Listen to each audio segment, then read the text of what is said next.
final fii ci Thiomby poids lourd waaw waaw Sayer Ndama Diokul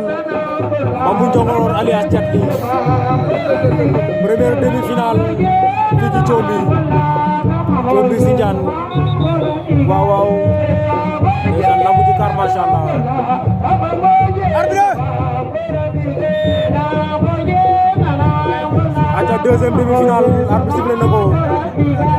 waaw waaw diggante Ndiol Géant ak Gourbane Fapi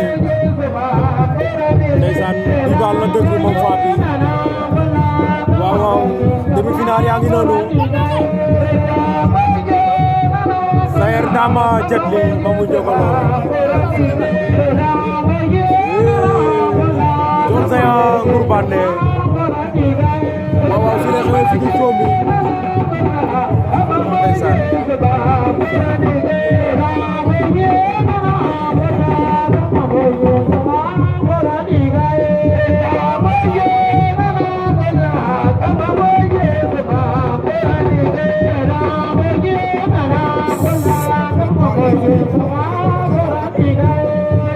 waaw waaw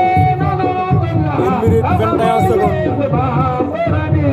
demi-finale poids lourd mise bi ñu tegal leen 600 000 de francs CFA Fapi Ndiol Géant daan na ko Ndiol Géant daan na Fapi waaw waaw